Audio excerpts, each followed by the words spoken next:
another cup of coffee. We have a fresh pot, but you gotta make it quick. I've been told that the cameras are rolling, so that means the action has started. The action has started.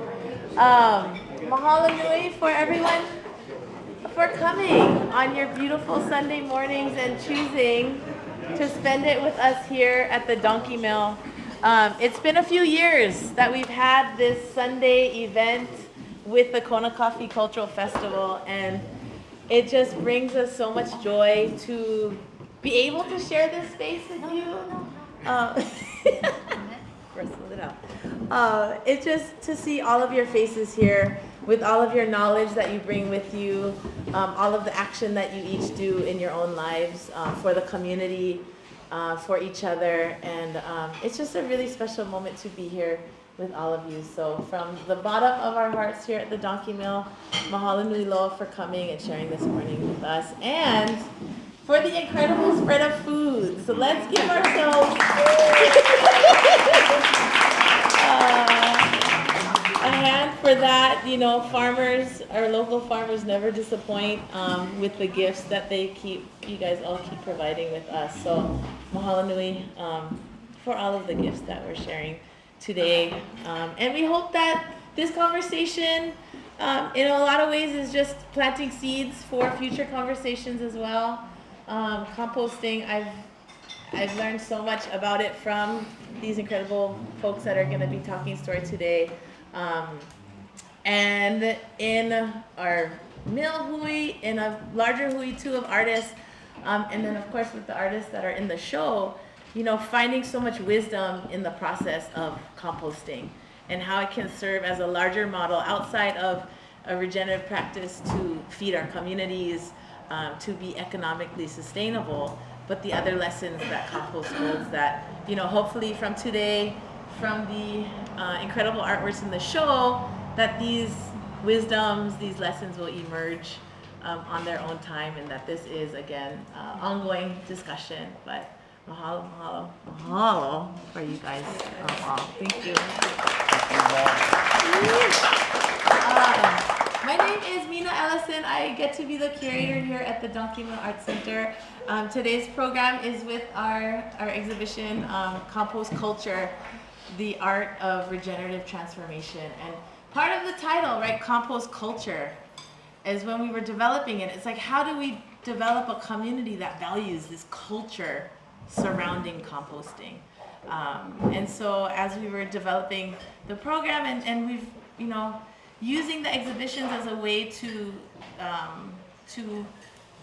foster that dialogue with community, this is the perfect example to bring folks in the community together to share. But that was the one question for me that I wanted to spread. Like, yeah, how do we build this culture around compost? You know, it's the microcosms, the little bits in there and everything, the magic that happens, but how do we support this process and the work, important work of people like this guy? So mahalo, mahalo. And I just wanted to acknowledge some of the artists from the show that are here. The first one being Shantee Brown. She has her piece right here.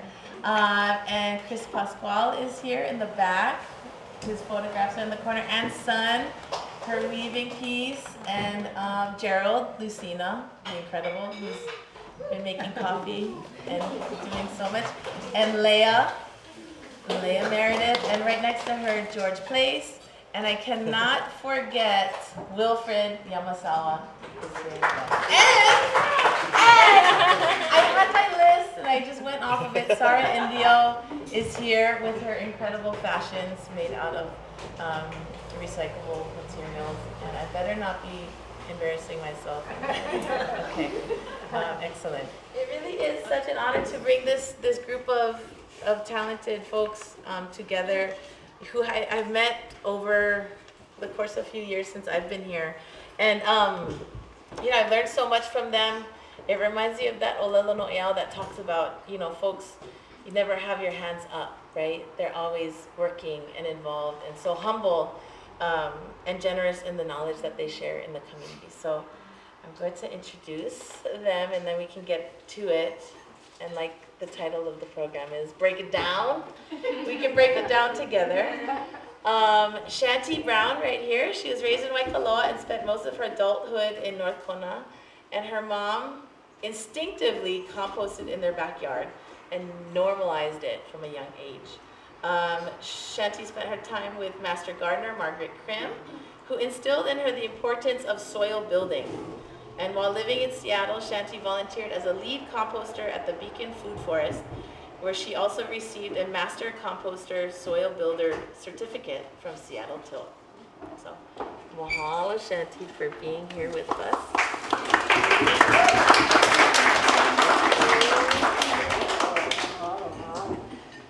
Okay, Chantal Chung, many of you know her. She's one of the founders of Maʻona Community Garden, which works to support and create community food systems, integrating food production, processing, distribution, and consumption to improve the environmental, social, and economic health of South Kona. Chantal has been working on this project since 2007, creating a 5.54 acre demonstration site for various agricultural techniques, providing growing space for individuals, families, and partner organizations, and conducting workshops and outreach sessions which provide resources and hands-on experience to increase the capacity of gardeners and farmers. Mahalo nui, Chantal.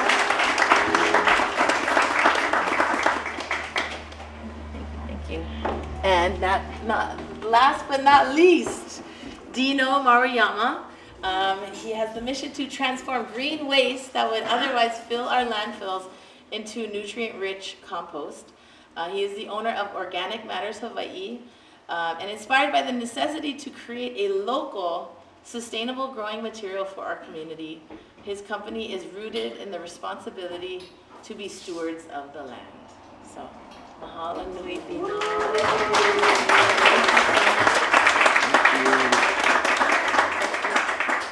Okay, awesome. So we're gonna get started. We'll probably have about 45 minutes of talk story, and then we'll have Q&A afterwards. So please remember your questions, and we'll get started.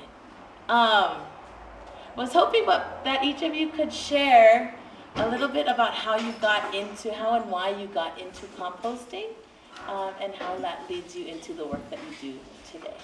So, Shantee. Oh, I'm sure it's Yeah. And nice and loud. Yeah.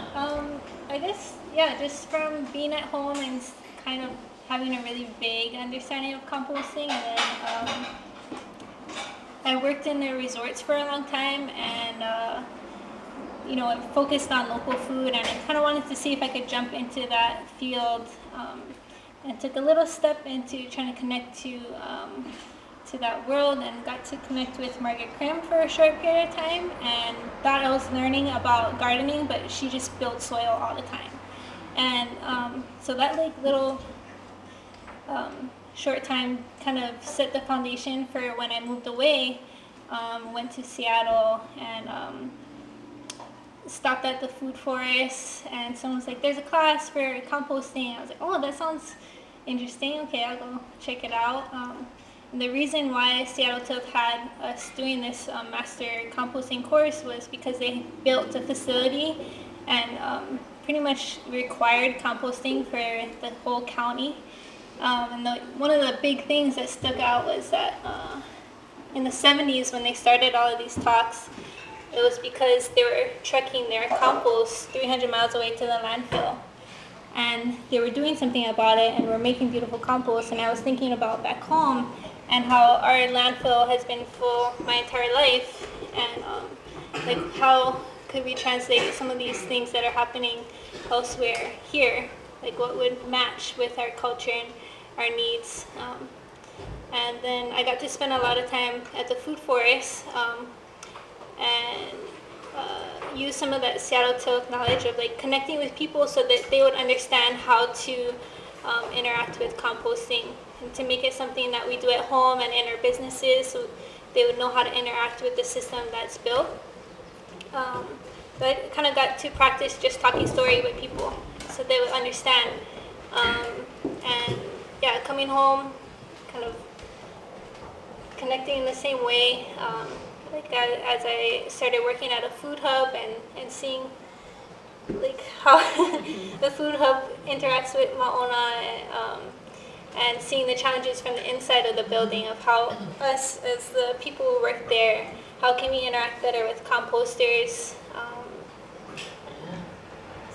No, that was good. How and why? How and why? Yeah. So I guess I'm still like Yeah.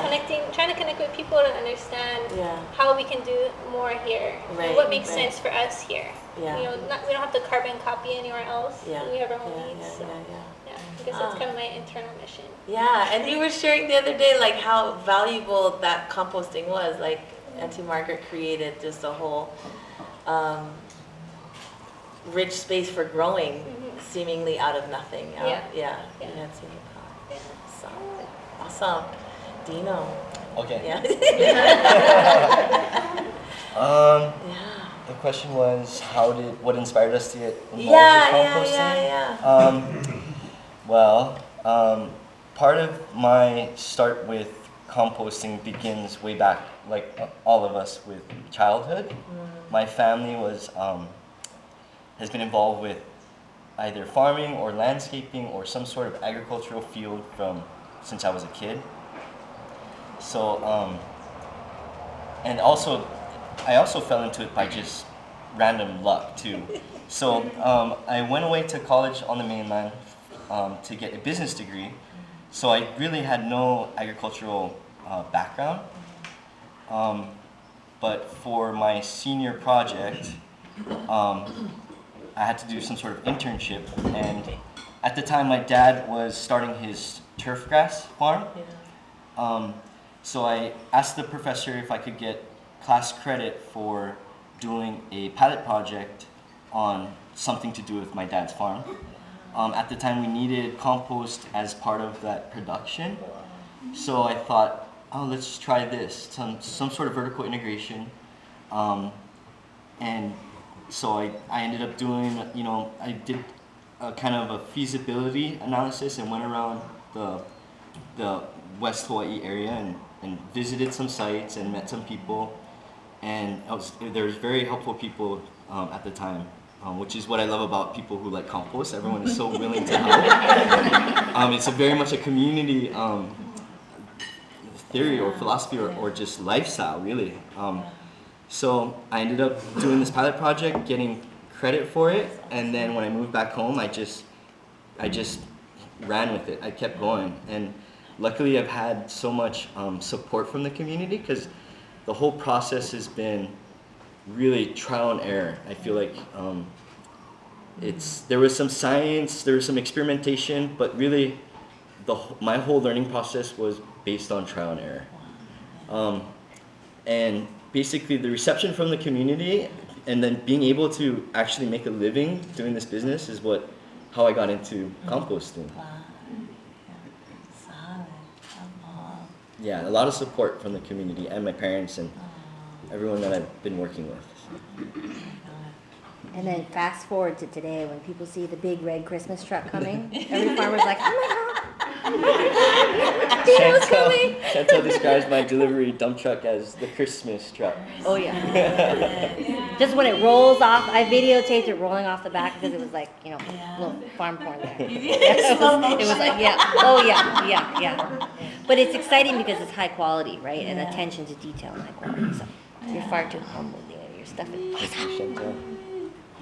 Oh yeah, Chantal, you want to share? So our start in composting was really the start of Maʻona. It was myself and a couple of other moms that just wanted to do better with what we had, right? And looking around and seeing there are a lot of needs in our community, and how can we fill them, right? Why are farmers struggling? And my job through the university is it's extension. And basically, what extension is, you're a problem and issue sniffing dog.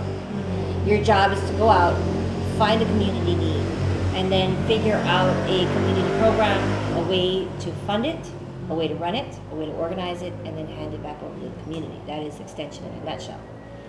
So that's the combination of, as a mom, wanting to see something better for future generations. Because I certainly didn't certainly didn't want it to continue the way it was. The jobs for our children are just not there. If you ever have a moment, take a look at the Iroquois Confederate Constitution. And the writings in there, it talks about the 7th generation principle. And I realize that's used now to sell dish soap and all kinds of fun stuff. But it belies the real meaning of that 7th generation principle. We are now benefiting from the decisions and scaffolding and infrastructure set up 7 generations ago. Or not benefiting. Or are. I would like to say benefiting, but sometimes it's not. And what we're doing now and all the decisions that we're making today as individuals, as a collective, are going to echo forward into the future. Now, our descendants are either going to say, wow, grandma really had it going on, or great grandma. She really set us up. Or they're going to be like, oh my God, what? Why? Why, grandma? Why? And right now, we're looking back at the previous generations and going, and that made sense how? And that set us up how? Oh, and actively having to dismantle a lot of the systems. So you're talking about colonial systems, you're talking about economic systems that don't serve us anymore, or don't serve the majority of people, and they serve a very special interest. So really taking that critical eye and being that issue and solution finding bloodhound. And I was being interviewed, and the interviewer said, well, you know, how do we get people in power to pay attention to what we're doing? How do we get them to you know, get behind us? I'm like, we don't. I like to pretend that they don't exist. I'm a selective hearing, selective mind. There is nobody more powerful than you and I, and the decisions that we make. And it might seem trite, right, to say it that way, but the decisions that we're all making, the decision whether or not to partner with another organization, to collaborate, right, that's a decision. Either you're going to think that the term is hog cheese, right? It's like, this is my knowledge, this is my process, this is my methodology. Yeah, okay, whatever, no it's not. Somebody gave it to you. I don't compost cardboard because I'm a genius. No, my grandpa did it. He did it in the coffee land. And I take all of what he used to do and bring it forward today. So I can't take credit for any of it. None of us can. There is no piece of knowledge in any of our fluffy little heads that is original, right? None of it, none of it. We're just combining it in a new, different way. So recognizing that it's right to share. I mean, there's no part of my process that I wouldn't share publicly. And especially not with, you know, my project partners. Because the more that we're able to raise the standards of each one of our industries, each one of our communities, the more quality of life there will be for future generations.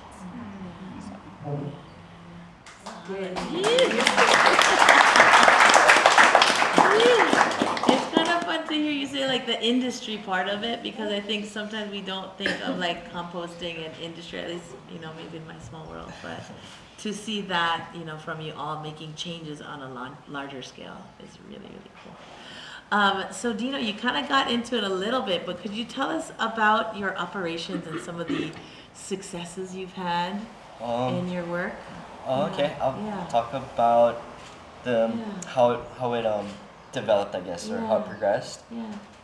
Which is the most interesting thing about composting, whether it's industry or in your backyard. All the theories, the methods, well, the basic how it works is all the same. Whether it's 100-yard windrows or little bin in the backyard. So I want to mention that Mother Nature is doing the work, right? The microbes are doing all the work. What we're doing is we're just facilitating that. We're trying to make the environment as optimal as possible for Mother Nature to do its part, right? So the technology is there. Nothing's new or novel. But basically, it's my method is I call it the open windrow thermophilic composting method. So we do have windrows. It is thermophilic, meaning it's a hot compost that does many things, like kills weed seeds, will kill any pests. People are concerned with LFA. We all know what LFA is, right? Because we're all farmers of some sort. Little fire ant.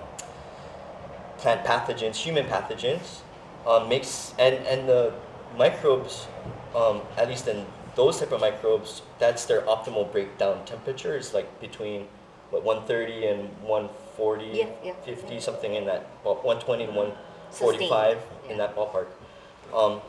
And that's it. We're adding some amendments to it. That has been like trial and error. We've been experimenting with different stuff, all of which is local. I have to add. So the feedstock is yard trimmings, tree trimmings, the chips from the tree trimmers, landscape, just all that or recyclable or that organic recyclable material. The closer the better. And with every kind of composting operation, geography or your distance, transportation is kind of one of the biggest costs, one of the biggest concerns about having a sustainable and efficient program. As we all know, the closer to your home, the better for so many reasons. We all know that. For the plants especially. So after we get the main feedstocks, then we make those windrows, and then we'll add our amendments. Some of those amendments over time have been EM1. It's a bottled microbial inoculant. And algae, we've used different types, but spirulina has been a really good one because it's local, it's so close, it's readily available. They have ag grade spirulina. And fish emulsion. Before I was buying the fish emulsion that was made off island and on the mainland. But recently, sorry, the continental U.S. money. And so, but we have someone in the audience, Nani here, that has the farm, Dragonheart Farms. Her and her team make a product that has all of those in them. So another perfect example of someone in the community, we all work together. That just everything that I was already putting in my mix, she and her team make locally. It's amazing. The fish emulsion, the EM1, the spirulina, all that turned into a liquid tonic that is going to be amazing for your plants. But what I do is I put it into the compost, and then the rest is Mother Nature. Watering it. In my location, bottom of Palisades, it's very arid, so we have to add water, which we were talking about with Dr. Dick back there, that it's easier to have to add water than it is to try to repel water. So that's another site issue that's ideal at that location. And then the final process is screening it. After about 6 months is about our breakdown time. And turning it during that breakdown time is important too, as we all know, to keep it aerobic, to get that moisture even, and aerobic meaning introducing oxygen. As Maintaining opposed to that anaerobic. temperature. No oxygen. As opposed to anaerobic. I brought some samples. The 2 white pots there, they're both the compost, finished compost after 6 months. They're actually the same age. One is just been screened and the other hasn't been screened. And it kind of gives you an idea of the ingredients, what it looks like after it's been composted, and then what it looks like after it's been screened. Which, to make a sellable product, screening is very important, but it's not necessary for to apply out in your field or on the farm. It's more of just to make it more user friendly and to make it more aesthetically appealing. Any questions? Did I? Yeah, and could you tell us just you've obviously grown, but how many pounds or how many people, what's your service area? So you can quantify. This is, it's hard to quantify. Yeah. It is. We operated on a couple of acres. We're in the process of expanding now to 5 acres total. Wow. I've had a lot of help from friends and family along the way. But we've been really operating on just a few select people, and we've been able to do that by equipment. Basically, this operation that I have come to work for me over time is really trying to benefit mostly from equipment. So scaling up using better or larger equipment, which is part of the reason why I chose composting, to be honest. I love driving tractors and wrenching. Driving tractors and even working on them, wrenching on them is one of my favorite hobbies. That's awesome. So, yeah, but it doesn't change the process. I'm basically taking what like a farmer would do or backyard farmer would do with the pitchfork and aerating it. I'm just doing it with a tractor. It's very impressive. Yeah. I like to watch. Yeah. I think so. Like when I go to other operations on the continental U.S. and I listen to podcasts, one of the common sentiments about their success is the equipment and the operators that operate them, and how fixable they are and how they can minimize that downtime. So that's what I've come across with my operation. But what you're hearing in his answer too, and what is really important to remember about composting is it's not just an industry on its own, right? It benefits and makes more sustainable a whole bunch of different industries. If we're looking to scale up aquaculture and aquaponics, we have to find a way to deal with its waste. Have to. Otherwise, it's just as much of a polluter as it was. Our fisheries, we have a very active fishery here in Hawaii. And we're just not maximizing the byproducts from there.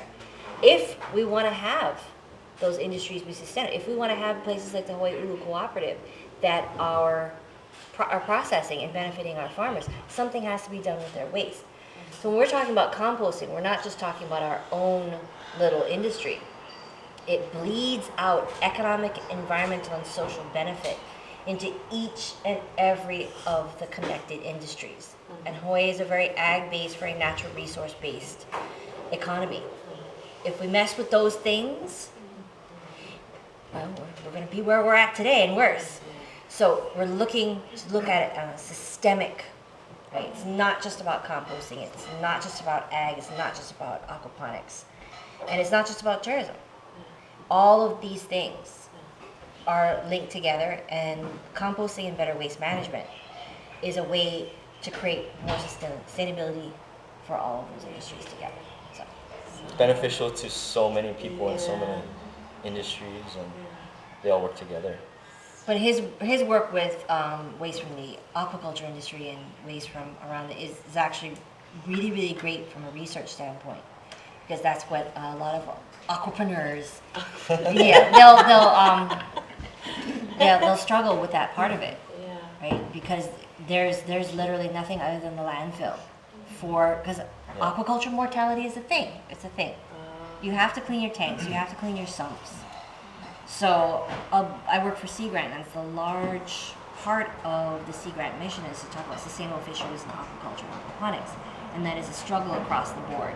Waste products. So we're finding a better thing to do with it, and his product is fantastic, right? Fantastic, and it's using a waste product that would normally go on. Soy sauce itself produces thousands of pounds a week, and if we cannot find a use for it, We definitely only use a tip of the iceberg Yes. as far as the quantity of material that's actually getting wasted. imagine if you have 10 acres. So many opportunities out there that we're not taking advantage of for multiple reasons. Permitting is one of them, which That's another which seventh isn't- generation thing. which politics or bureaucracy plays a big role in composting and how we can incorporate all these industries together in like a closed loop zero waste system. It's definitely stifled our progress, would you say? Yeah. I mean, the purpose is for safety, health concerns, Yes. but the definition was written so long ago that it was a whole different world back then, right? And people's understanding of the process was not quite there yet. So you've got prohibitive policies. I like to call them willfully obtuse. But, but you've got policies in place that are quite old, right? And they're not with current. You can lab test. We just did rounds of lab testing. When I sweat a little when I wrote that check, but it was so worth it in that looking at the product from an industry standard, because there's something called the U.S. Composting Council. And the continental U.S. And there are only 12 labs. And not here. UH is not one of them, in case you were wondering. That can test for industry standard. So we had to send our stuff away to Penn State. Packed it up in boxes. Deano brought it. Nani brought it. And we packed it up and sent it off. Just to check, double check. Right? And the onus is on us to prove that this methodology is correct. And we didn't just come up with this. We didn't pull that rabbit out of our rears, right? We looked at it. Years of literature review, years of research, all fed into looking at all the other industries, not just in the United States, but around the globe, right? And feeding that into formulating our methodology. Like, he didn't just all of a sudden wake up in bed and go like, windrows. No, he actually put research into it, right? Shantee's had training in it. None of this is stuff that we just went, I feel like I'm going to throw some stuff in a pile on the ground, call it compost, right? No. And the industry has to reflect that, because there are people doing that. And the people that are sloppy, the people that are not doing their due diligence, they hurt us all.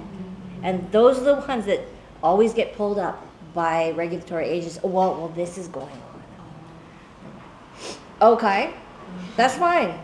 But regulate that. Let's do outreach and education and bring those operators up to standard. Don't punish everybody because there's a couple yahoos in the bushes that have decided to. Yeah, so it's so great that we have that U.S. Composting Council to set some sort of standards and allow operators to become to be seen as legitimate or safe. But it's relatively a new thing that's happened. This seal of testing approval, this quality assurance thing, these standards that have been set, relatively a new thing. So new that like the UH isn't even up to snuff on their testing to help us with these standards. So nice. You're so Is that every time? so sweet. Yeah, there's a lot of room for improvement, right? See, he says it nice. I like that. But it's pushing, right? Right. Because if we're expected to have a strong industry for compost, a strong, sustainable, economically viable, sustainable industry here, we need to have all that accoutrement that goes along with it, right? We need those support services. We need all those things. And so UH has to be enabled to be able to do these things. Just right now, I mean, they're struggling to do positions. So getting it to the point and showing, no, this is the economic value of this industry to our own industry, to our farmers, but also to all the other industries that make Hawaii tick. Lift everybody up. All right. Well, we can get a little bit more into some of the challenges that you all face. But I did want to ask Shantee about your successes and what you've done, and even, I mean, you guys have worked together in the past too. Shantee also works at Adaptations, and, has been a part of changing, maybe revising some of their systems too when it comes to some of the waste produced in that operation. So, yeah, Shantee, you want to share?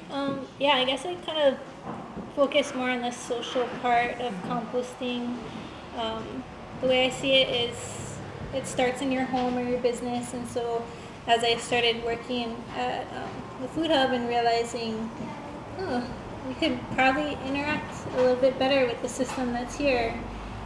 Just like trying to lead by example and realizing like it's not that hard, and people kind of got it and did a little bit better. And those kind of small successes, like even just with family and friends, or when I did the compost pilot project and like getting to work with households and like a household collection, seeing people go from like the first week of like I don't know what to do, and then like getting really into it and like getting their family members into composting. Those things are feel internally successful, like not just like on paper, but like made me feel happy. And That's awesome.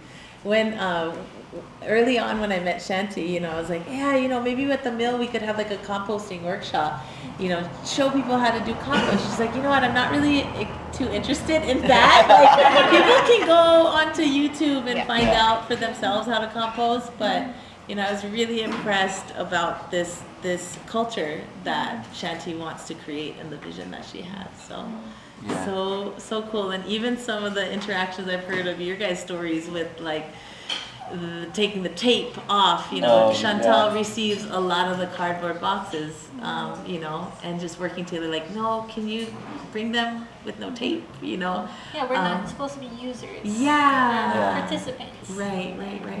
And that's the difference between investment. Yeah. Right, engendering investment. We're so trained as people now to be users. Gimme. Well, why isn't it set up for me? Well, why can't I just throw my things around any way that I want to? Yeah. If you don't clean your waste, if you're not conscious of your waste, you're creating a cascading, ever-amplifying, fun waterfall of pain that ends, and just because you don't see it doesn't mean it doesn't exist. Even in our current system now, if your cardboard is too tapey and too dirty, it gets kicked out by the recycler in Taiwan, where it's barged to, by the way. Yeah? It's not even going to a U.S. port. So if it's too dirty for that, it gets kicked out, and it gets kicked down the line to a poorer country, where then people live in it. Right? Or they sell it back. Or they sell it That's back, right, and it's like an ever cascading. Just because that you're, I say it nicely. Just because we can't get ourselves together here to not be lazy and to not be users, to be participants, to be fully conscious of everything that we're producing, intaking, and outputting. Right? So, Yeah. Shantee, you should talk more about your systems that you created too. So, like the tape off the cardboard is one example of all the work you guys do, and you guys are, on the receiving end of that. But you're trying to teach your clients or your community to do that before they drop it off, right? And then talk about all the the composting bins you made out of pallets and all the work you've done to please tell us more. And Shantee does so much educational things. So she's doing a lot of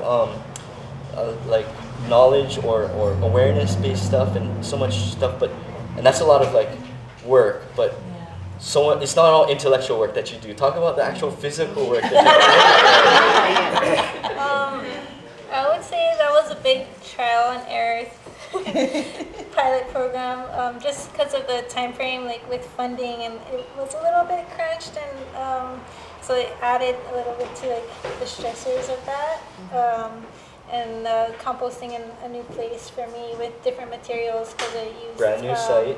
brand new site, and I used a lot of household materials and a lot of cardboard, which I wasn't used to. Composting, that was new for me. I came from the food forest where I was using garden materials, and then so making up a new recipe. New recipe. But also just getting people into the habit. A lot of texting the aunties, hey, it's Friday morning, knock knock knock, Yeah. But yeah, I guess I feel like that project really enriched me in a lot of ways and showed me composting really shows you who you are. And it breaks you down. It breaks you down.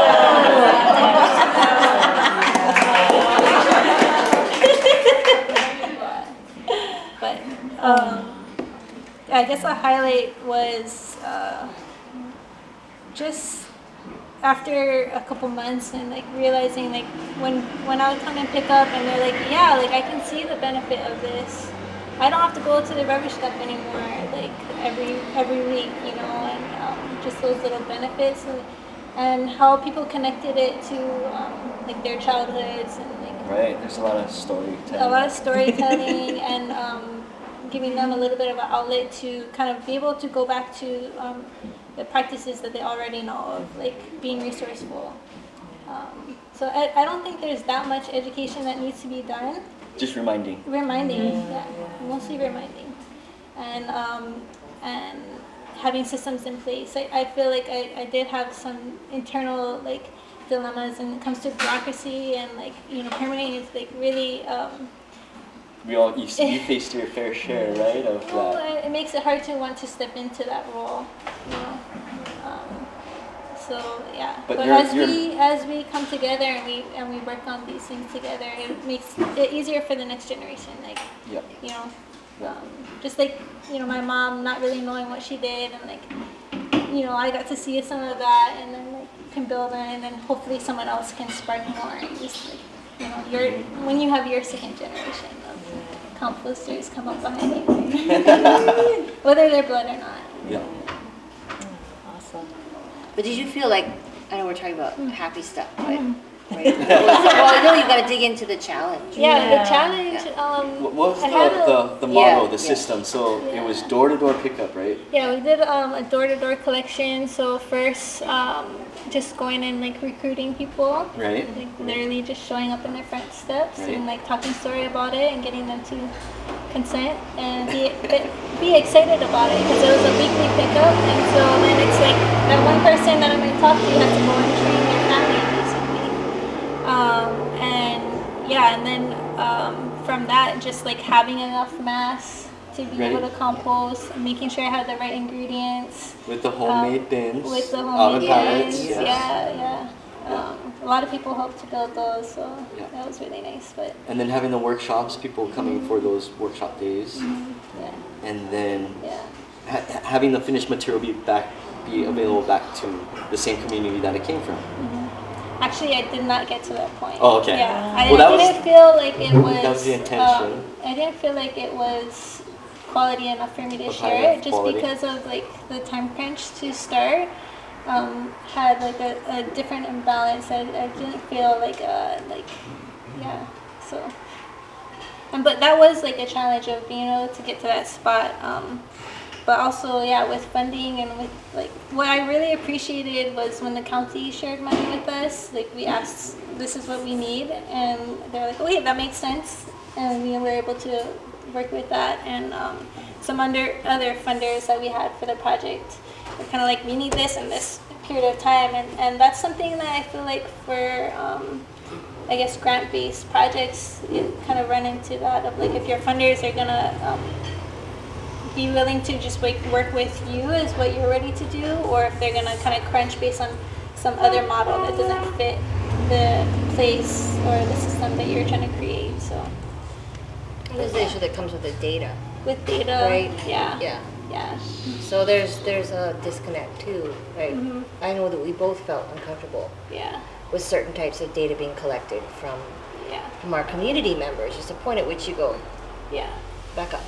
You don't need data. Yeah. Thanks for that. But there's I think a change needs to occur in the funder ecosystem too, because that placed a lot of stress Yeah. on It your took away project. from me being able Yeah. to do my work. Yes. And so it's like And it's hard to rush compost. Yeah. We all know that. There's no. You can't tell the microbes, yo, let's go. Yeah. So that was lesson learned, but Yeah. I mean, it's good. I'm gonna just guide us into a little bit of discussion of your livestock herd. Could you tell us a little bit about your worms, and then we will talk about challenges, but I think if we can get into the conversation of your visions of the future of compost, you can also address some of the challenges that you folks are facing and how we move forward. So first, your livestock herd, your friends. Worm rancher. Worm rancher. Yeah. Paniola. We started with a bag, right? They're so obedient too. We started with a teeny tiny sandwich bag from my friend Maureen Data. She runs adaptations. She's like, oh, here, have some worms. I was like, sweet. Put them in a bathtub, and they slowly overran that one bathtub. And so I had to go to George. It's okay, I need another bathtub. Give me a bathtub. So he found me another bathtub. And then there's two bathtubs and a shower bottom. And then it started branching out into all these tubs, and I'm like, oh snap, okay. And they're all expanding because the co-op, the Hawaiʻi Producers Co-op, they're upping their production. And so they're out of R&D and they're in full production, and all of a sudden it went from like 6 buckets of food waste a week to like 6 buckets a day. So I'm like, wow. So we had to look for a better alternative. And so I took a look at the United Nations vermicomposting and vermiculture projects around the world. So Kenya, the Philippines, also India. Best practices from those areas. And that's how we came up with the 40-foot long, 4-foot wide worm condo. Oh yeah, it's built out of hollow tile. Now, I'm cheap auntie, right? I want things to work well and be cost effective. So that just like Shantee's building out of pallets, right? I do the same thing. My thermophilics are all in pallets. Because people are like, oh, they break down. That's the point. That's the point. And then when they break down, you remove all the nails and you compost that wood too, and you go again, right? That way it's all going into the earth. But yeah, we're getting ready to build bins number 2, 3, and 4. Because we have to keep pace with the expansion of the Hawaii Ulukuapa. There can be no interruption in service. And the worm herd just keeps reproducing there. Yeah. But it's funny that they're legally classified as livestock. So, yeah, for real. Bees too. And Bees there's too. importation restrictions. Yes, there are. So I use the Indian blues because they are already present in our environment. And it is illegal. Do not try to order composting worms on the internet, please and thank you. It is illegal to import them into the state of Hawaii. So that's another reason we're trying to pop up producers of earthworms so we can facilitate the families to have them. Different programs, decentralizing composting on the island, and any operator that wants to have worms would have a local source rather than trying to bring in, because you don't know what's in the and having worm street. a worm collective. Yeah, worm collective. One of my friends back there gave him some worms. Yeah. My bin crashed. I was able to go to him to get Yep. my livestock back. So livestock. Yeah, I like that you bring up that your worms crash, because I feel like a lot of people are like, what if my worms die? And it's just like, you go get some more. Sorry, but pets die. They do. Yeah. It happens. It's really sad. It's sad, but sometimes you gotta go get new pets. Yeah.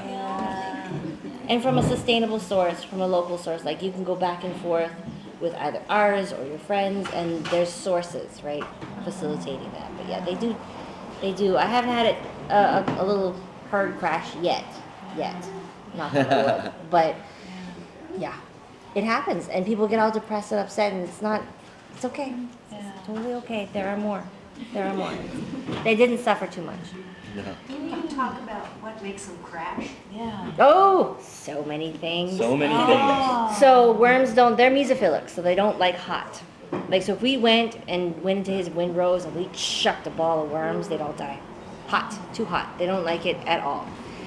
If your bin is too wet, that'll drown them. They drown really, really easily. They're the weirdest pets you'll ever have. I'm so obsessed with my worms. You tend to get obsessed with them. I do. I dig through. It's natural. You spend so much time with them. Yeah, I do. It's normal. It's no. God. I think anyone would. It's normal. It's natural. I baby talk to the worms. But there's so many factors, because worms, they're living creatures. It's like if you think of an aquarium and a fish tank. What would it keep to take the fish? The dissolved oxygen has to be good. They have to breathe. So if your bin is too wet, it's too compacted, they're gonna all suffocate. So what would you like to have, right? You need air, the right amount of water, and you need some food and temperature. And pH. pH, yeah. But hence the concrete. Yeah. Concrete actually sweetens the compost. But if you're, it works for water too, for aquaculture. That's a whole nother topic. But having them there, because if your bin is too acidic, hence the good balance between browns and greens, the wets being the greens, the food waste, and the browns for us is cardboard, for him it's more the green waste. You think green waste are greens? No. They're browns, they're carbons. So, yeah, balance is super good. So it's something, the microbes, if there is if the pH is out of balance, the microbes will break down the cinder blocks, the concrete, the calcium in it or whatever, to bring that pH back into balance? Yes, and that's why the worms, if you ever notice, they hug up against the wall. they love to rub themselves against the wall. It's like the sheep. I don't know. It's very weird behavior, right? They go in, and in order to squeeze their cocoons out, and so they have their reproduction parties right next to George thinks it's funny that I watch these things, but I sometimes videotape them. But they like to have their reproduction right next to the concrete, and they rub on that surface to get their cocoons out. But it's also because it's a more favorable pH. And so they haven't published literature review on vermiculture and concrete, but they have published it out of India for aquaculture. So tanks that are made out of concrete will tend to have a more favorable pH, or you will have to mitigate. And it's a buffer, it naturally does it itself, right? Yeah. And so we did the literature review for aquaculture and found that I wanted to see if it was applicable for vermiculture. So it's all experimentation, right? So the jury's still, I want to see how, that's why we only built the one bin first, to see how it works. Do they like it? They dig it a lot. They dig it a lot. And then how do we back that up with lab testing? And how do we back that up with literature review? And then we're going to build. Because we didn't want to communicate out, oh, do this, when we don't know yet, right? Or, oh, well, we're going to invest 10 grand in a system that's, you go, ooh, shouldn't have done that. Now the money's gone, bye, money. So I think it's safe to say that it works. it works, yeah. And Very happy. it's replicable, Yes. repeatable, Cheap. and cheap, I'm like cheap. with materials that you can get anywhere. Yeah. Yeah. HPM. Who's also a sponsor of Kona Coffee Festival. Just put it out there. Yes, good plug. So yeah, I would love to hear more about how you three envision the future of composting, and agriculture and food sovereignty here. I know. Share with us your visions, Opening up please. a can of worms. Don't come here first. Yes. Okay, Deano, you're up. well- Let's do this. If you didn't know already, we're all working together with many other organizations and community members to have this hui to make changes.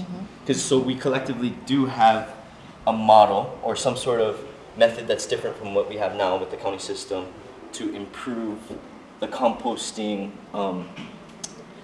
the system that we have in place. And for so many reasons, one of them is to actually get that material back out to the people that it came from.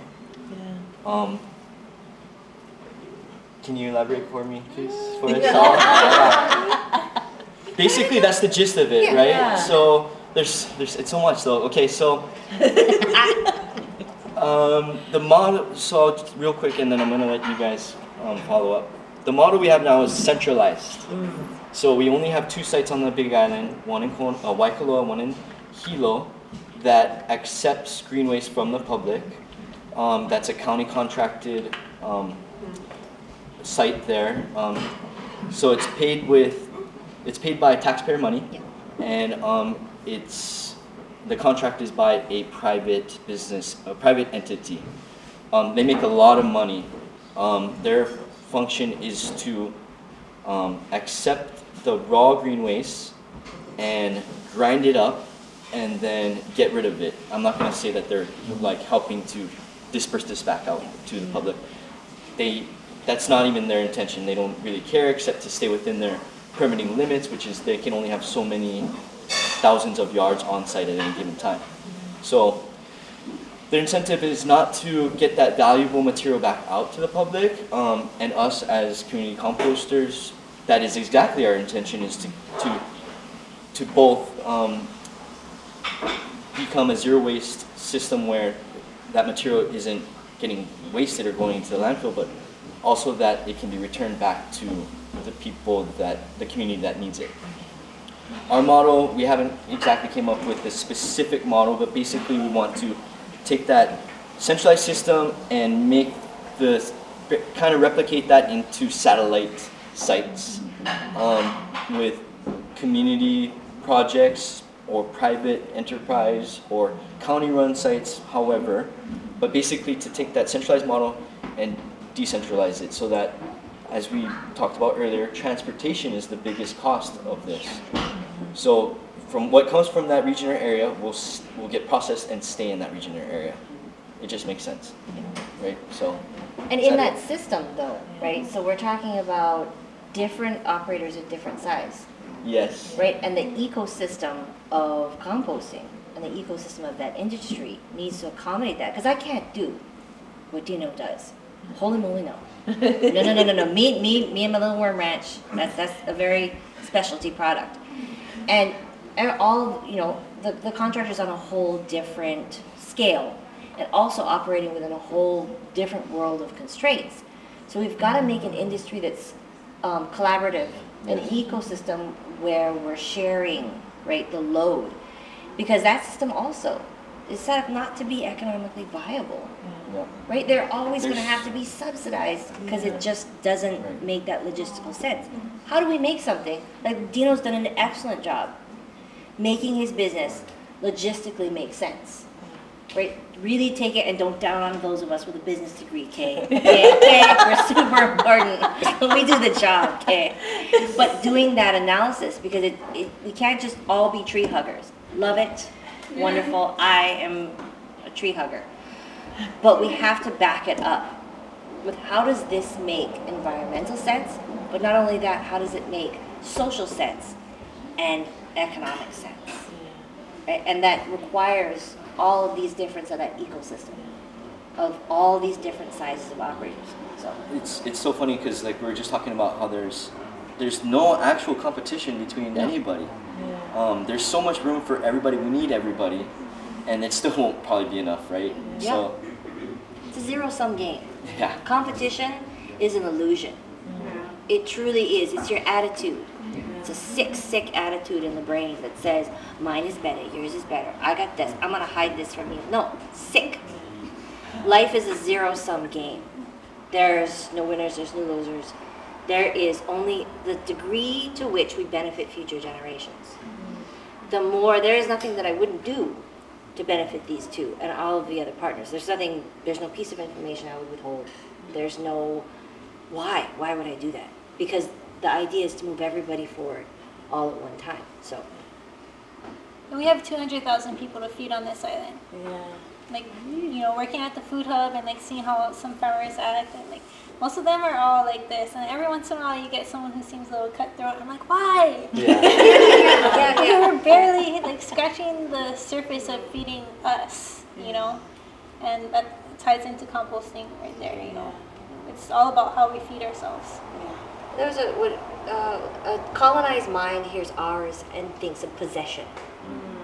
A decolonizing mind hears ours and thinks of responsibility. So it's a whole different.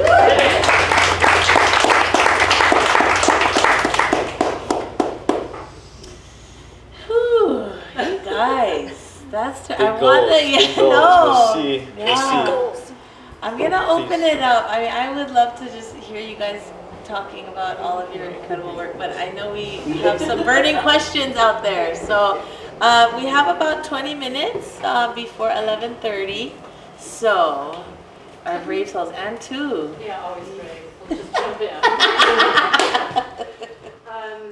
have a background in degrees in agriculture, and the one thing that I've learned through my life and career, that it's through our keiki and getting them involved. And you kind of touched on it, but I'm really curious about, I know there were barriers or hurdles in the public schools, but what kind of outreach community about the ability to involve our schools, both private and public? So there's an entity called the Hawaii Island School Garden Network. It's fantastic. And they've actually been, and it was administered through the Kohala Center, but now it's out of Maʻona in Hawaii. And there are over 60, I believe, schools that are in that school garden movement. So integrating composting with them, they're doing a really great job of it. Let's see, Donna Mitz is doing in Kohala side, right? And I get called in to be a content provider and guest in, resource provider. So I think that's part of the educational key is you're hooking into already existing networks for education rather than being, I've got to invent my own. No, you're not gonna. And you're gonna spin your wheels while you're doing it. So I always look for what network, right? Where can we get next generation science standard aligned curriculum?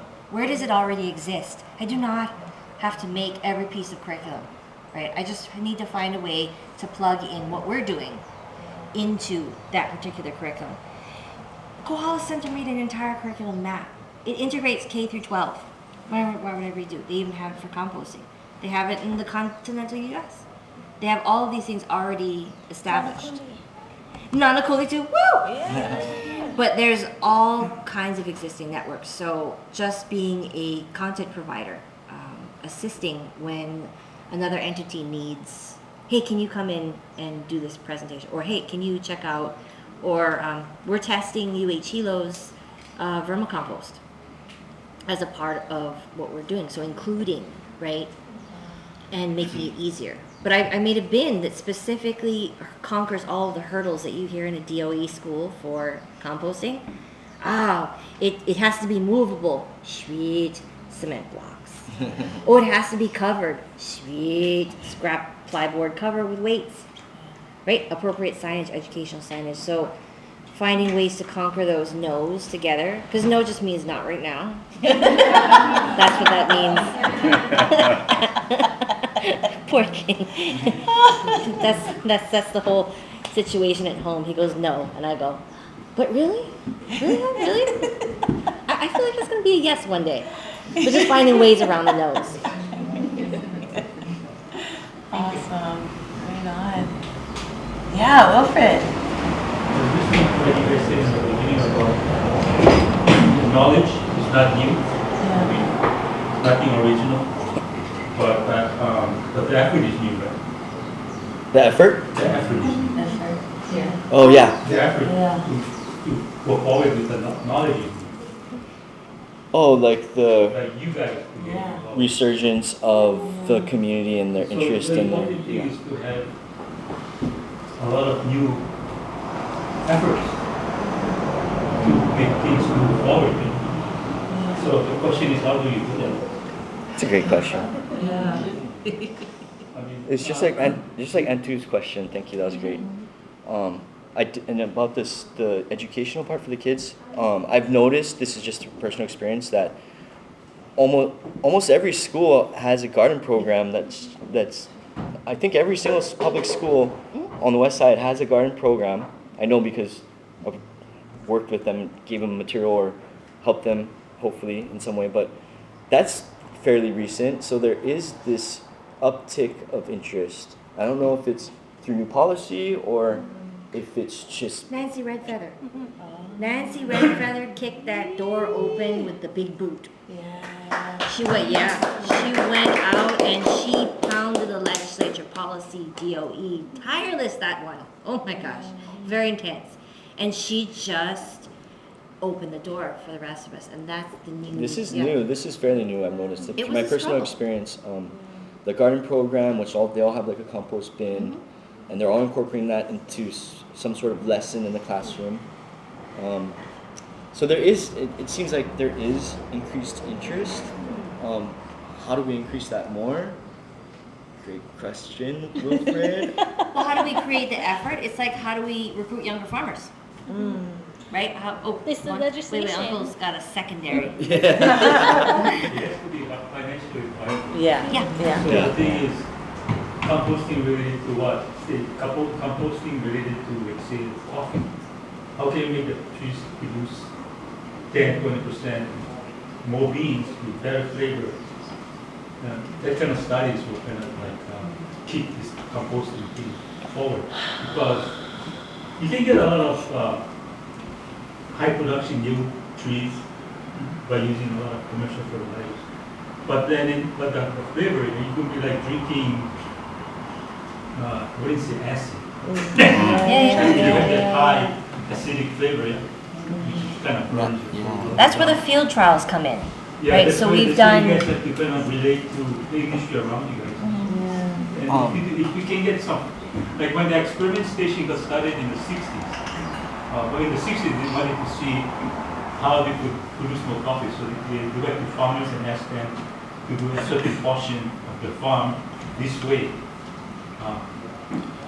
My father guys was involved with that, but they kind of like, you're farmers, you disdain everything new. They didn't want to do that, but in this, because what Kona Coffee has to do, if you do the cupping contest thing, which is part of the festival, the Kona Coffee is not even hitting 88 on the SAA's scale of points. 90 is like if you hit 90 on it, then you become almost world class. So the thing is, can composting help those farmers get that points up to that point? So it doesn't have to be a whole 10 acres. It can be like 40 acres. But I think that's where the composting situation. And that's what we need our land grant to participate and help us partner to do field trials. Because already we've got ulu farmers that are wanting to do field trials. And we've already done it with kalo. We've already done it with cover crops. We've also done nursery trials and the lab testing. We're at a very early phase. We just finished passing all of our stuff through rigorous lab testing. That next phase comes into limited field trials and then larger field trials on different crops. So we're almost there. Why, you like field trial with me? Come on, see, he said no. Okay, so If you dealt it, I have a composting section that the coffee is being regularly. so It makes a big difference. Uncle Wilfred, so the question was, how do you gain interest? So diversity, I think, is one way. And just like compost, the more diverse your input, the more diverse your outcome, which is what we want. That's a good quality compost, is diversity. Same thing with how do we gain interest? Diversity in the method. So school, through education, through politics, through legislature, and then through, I don't know, on the ground community, guerrilla networking kind of thing, which we're working on that. Like, this is a great start, Mina. Thank you so much for having compost as one of your exhibition topics. And then the diversity too in the for the farmer, the challenge is having enough compost on site. How do you get enough compost? It's always like, if you can bring in off-site recyclable organic material, that's always a benefit to the farm. But that's not going to be the only way. So some people, I'm in a position where the farmers, I love these farmers, they appreciate the compost. They can make it themselves. But the challenge is making enough quick enough. That's just all I'm doing, is I'm selling time and space, right? And so you have to grow your own cover crop. You have to bring in from offsite, and you may have to buy. But diversity is the only way you're going to be able to gain organic matter. What you're trying to do is build organic matter in the soil to increase yield and increase the quality of your crop, right? So you have to take advantage of all the resources you can, and my suggestion. I have a question. I see a lot of green belt areas. I'm not from here, so I don't really know. But I see a lot of green belt areas.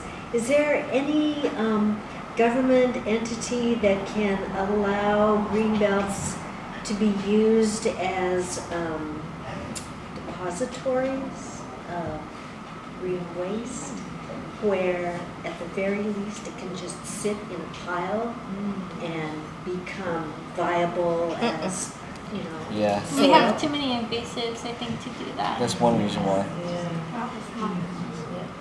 I wanted to ask about the green waste. Is there a way to incorporate that? I'm a forester. I actually dissuade people from taking that because I'm paranoid about all of the little fire ants and other insects and disease that are in that. And I wanted to ask if you incorporate that. And then my second question is, there, a lot of people in the environmental community don't think that mycorrhizae is available here in Hawaii, or that, and I use it in my nursery, and so you know you can buy mycorrhizae farm and garden or something, and there is the you know the mushroom farm, and the byproduct of that is the sawdust. Do you think, I asked Dr. Hemis, the mushroom expert in Hawaii, about that, and but the people in the environmental community are not, they're just not buying it, and I really wondered what you think about, because I think building soil is absolutely critical to all, as you said, it benefits all these different industries, and I just wanted to get your take on that mushroom stuff, and then the green waste. So the first question about accepting off-site green waste, recyclable organic material, is there's multiple reasons. One of them is the moving around or transportation of invasive species, both plant and animal, and health concerns that are associated with that too. And then that brings us into the other question about the quality or having those risks with the county produced mulch, I'm assuming you're talking about, and also other off-site materials like the mushroom substrate.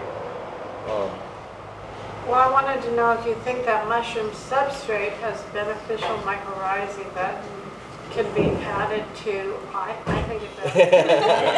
Yes, but field test, like the answer in your heart is, and through experience, is like hard yes, absolutely, but field tests, you know, to validate that. They say it's, yeah, my colleagues are like, that's just witch's brew, you know, you can't prove it, and I'm like, you know, it really but you can. is a benefit. But you can.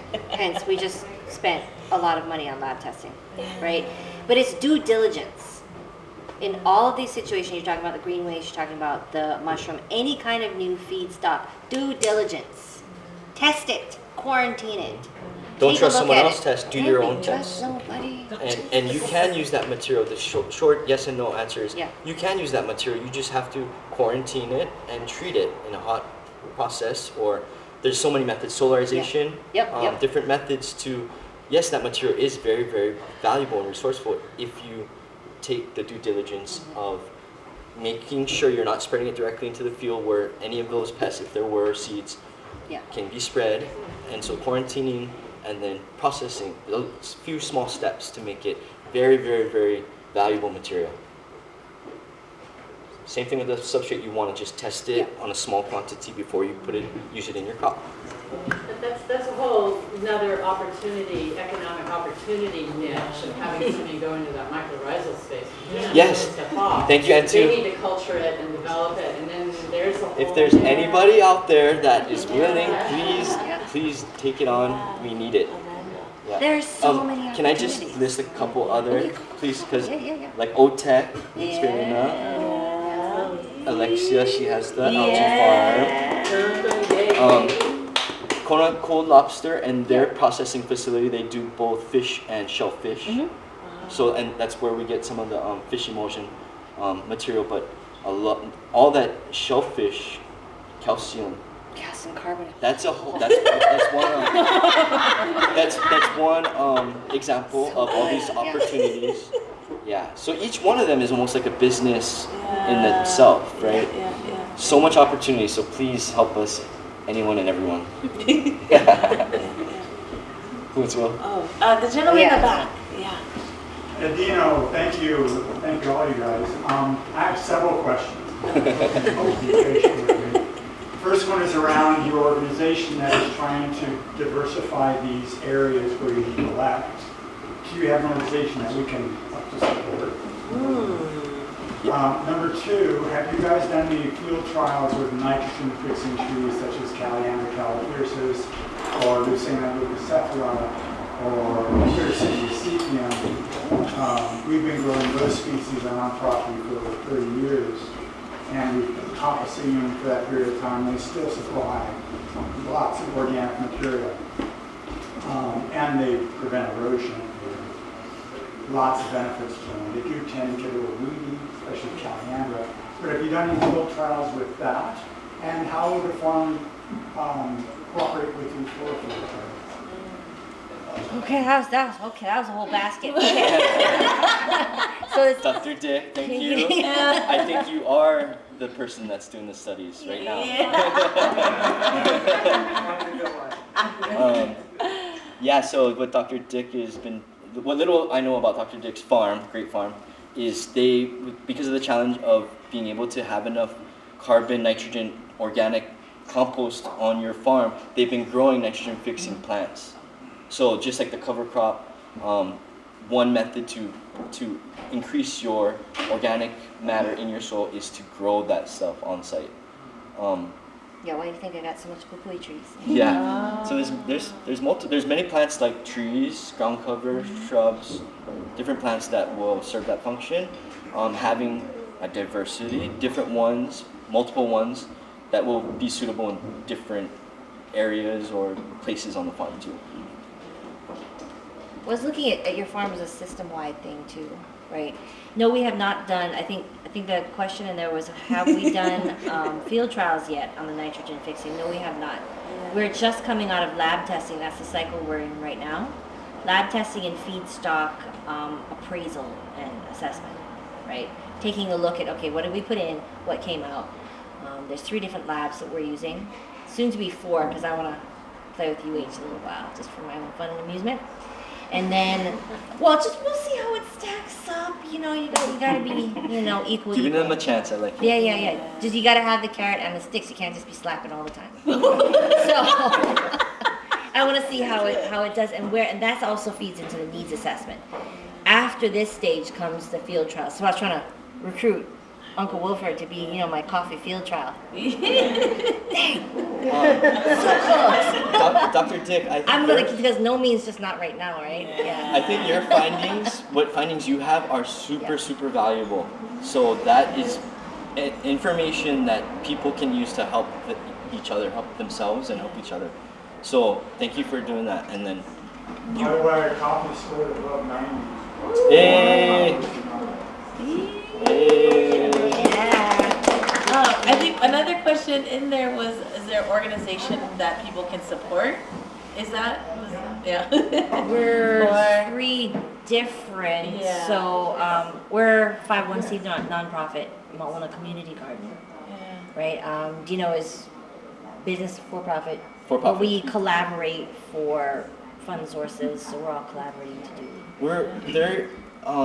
If anyone has any questions or wants to collaborate, just reach out to us directly. We're amongst ourselves. We have this hui, and there's other people who aren't here that are actively trying to make a hub. Like I don't know what form it would be, a website or whatever. Where we haven't started. I'm sorry. Right? I don't know if we're revealing too much information, but the point is we're actively working on trying to create a hub where people can have these type of resources, like for example, who's growing what there, and can I get some of that, and how does it work for them, and all this information in whatever form, whether it's a forum or I don't know. There's many ways we can do that, but we're working on that. A platform for collaboration, a platform for data sharing, a platform where he can share a methodology or an issue, and then all of a sudden, no. We got this, or connect him with a resource, or connect me with a resource, or wherever we're having an issue. Because I think one of the biggest problems in agriculture and other industries is that sense of isolation, that sense of alienation, that like, oh, who can I ask, right? Oh, and it's not, yeah. So look out for it. Hopefully it does come online soon, this hub, where it's a resource hub for farmers and for anyone who wants to learn about farming or composting or zero waste recycling, all that stuff. You guys are so good, and this is not a question. I would like to see this on tour, like the compost. Not for real, because you're all busy in what you do, but if it were a Zoom or some other way to get this information between these 50 people here, that we increase that, going out one time, whether it was once a month, whenever you want it to be seasonal. but something that further advocates what's happening here and spreads it. It's so beautiful. That's what Guys are YouTube is so for. Eric in the back.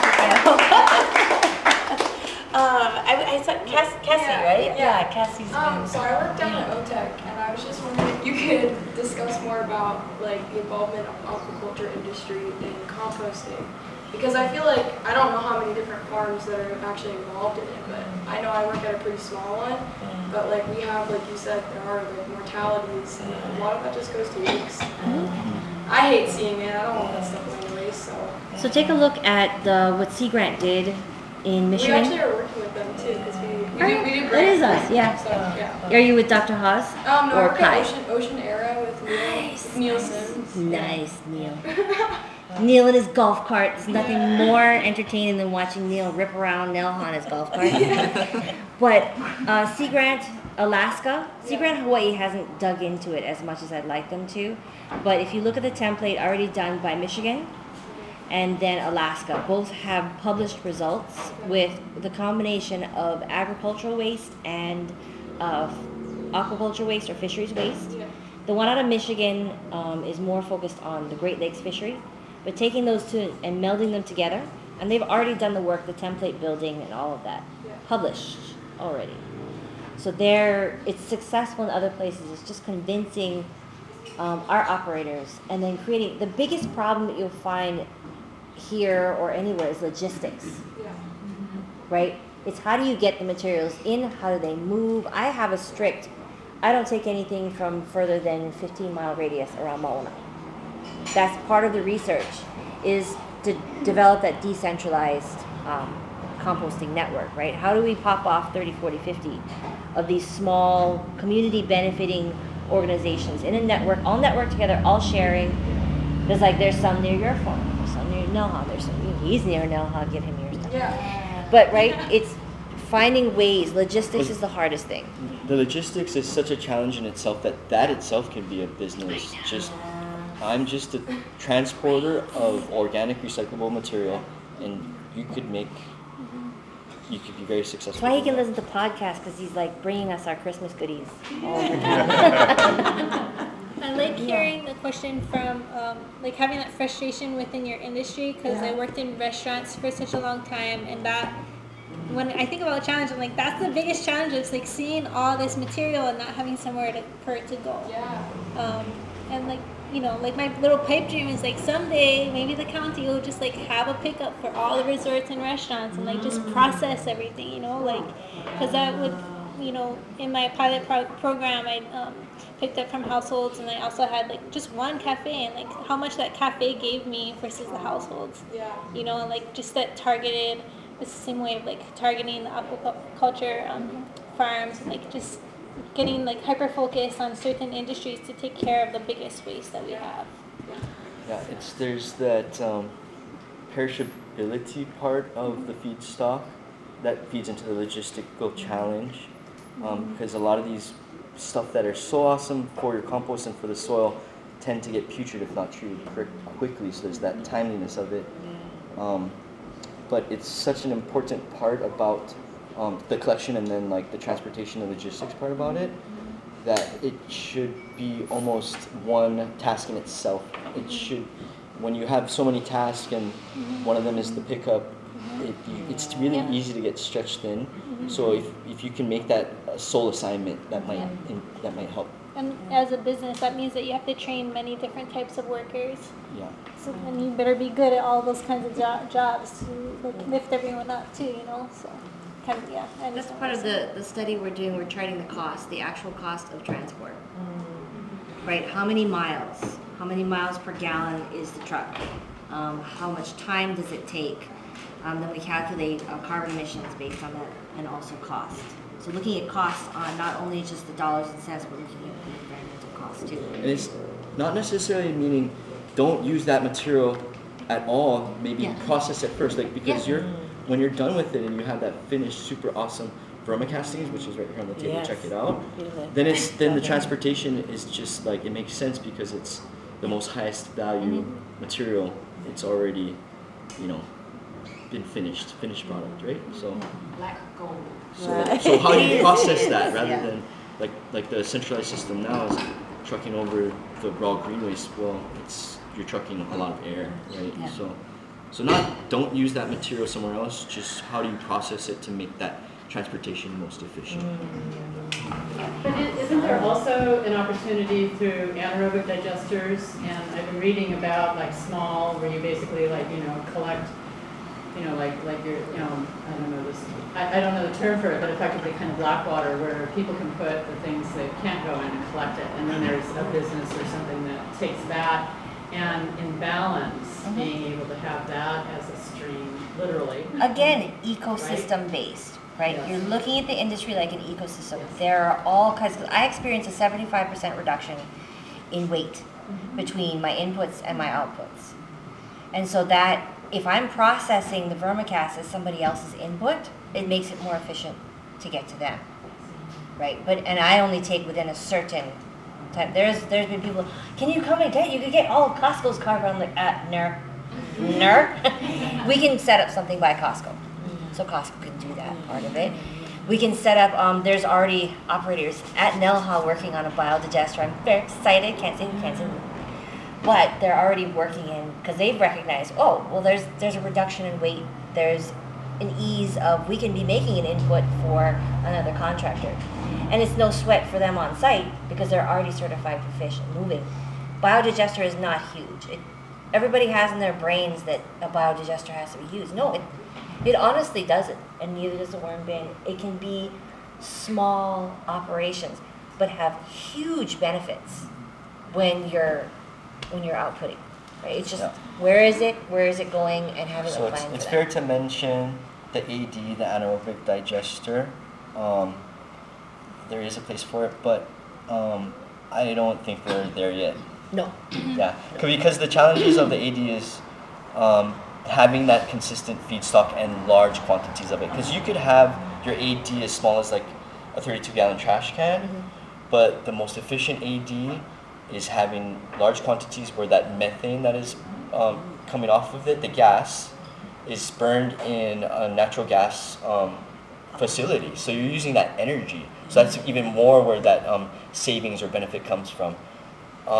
So that's unfortunately, maybe it's a good thing, the necessity for that AD to be most efficient, you need large processing facilities, breweries, food processing places. So maybe in the future that'll work, but for at the scale we're at right now, I don't think it's the best system. But none of this should happen overnight, and that's got a long lead time to do that. And of course, we have a power company that would never go down that path. What? Don't say never. No just means not right now. Because it's a process, right? You got to remember that in 2016, when the Hawaii Ulu Co-op started, that's when we started in earnest. This is not something that I thought of yesterday, right? The literature review itself took the first 4 years. I didn't dink around. I was like, where's the best practices? Where are they coming from? And neither did any of us, right? Come up with it like, oh my God, we just had an idea. No, it's a product of going through the process of thinking it out, mapping it out, doing your due diligence, then testing something out, then field trials, right? You and me, Uncle Wilfred. But yeah, so that's that process of making sure it's correct. Yeah. Awesome. The question that we're working with my wife. Get it. There's a section that I allocated to her mother to keep in control of. There's about 200 trees. I'm going to talk to So Auntie Jessica. That's what you guys want to experiment the activity. Okay.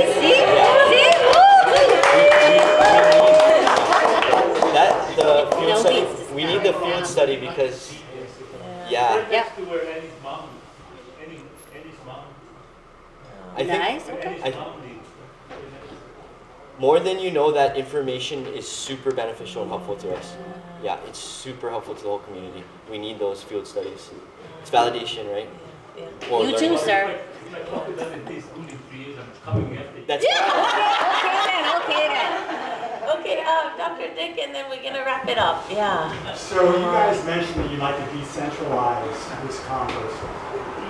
And then you mentioned that you have over 50 sites where they're already composting, the schools. Mm-hmm. So could those schools be allowed to accept compost from their parents that go to that school? Yes and no. And then expand their composting and then give it back to those same parents? You're going to need to take that up with the DOE. So there's several factors at play there, and so the DOE doesn't like people coming and going from their campuses unattended or unchecked in or on weekends or not during business hours. Hurdle number one. Hurdle number two, you've got a maintenance staff that is going to want things to be movable, is going to want things to be pest free.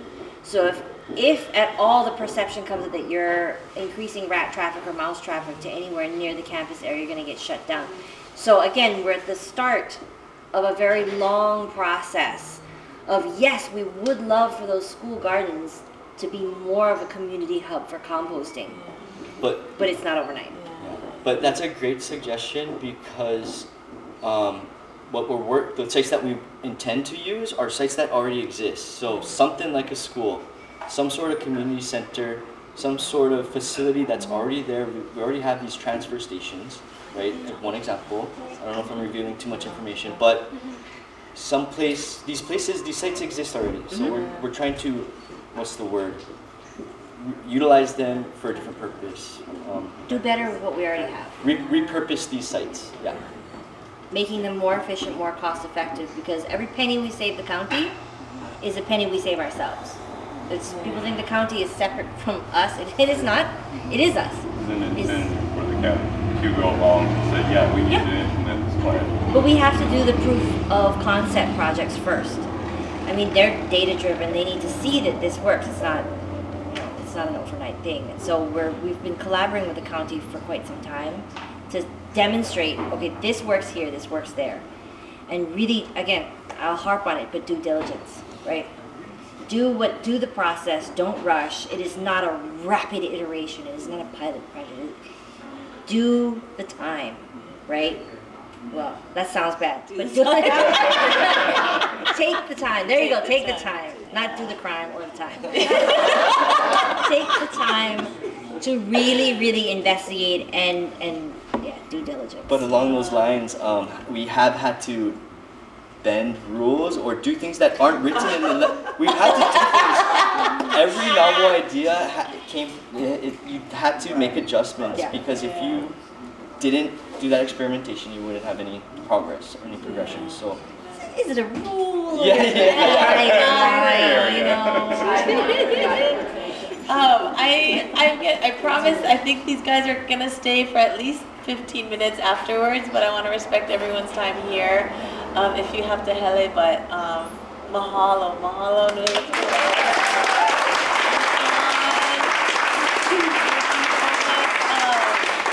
to all of you farmers out there doing the work and making our lives so and so delicious and taking care of our community. And you three are just such visionaries to me, thinking forward and doing that work of the 7 generations that is very beneficial and so inspiring. So mahalo to our artists who are also here, who created the works in the show.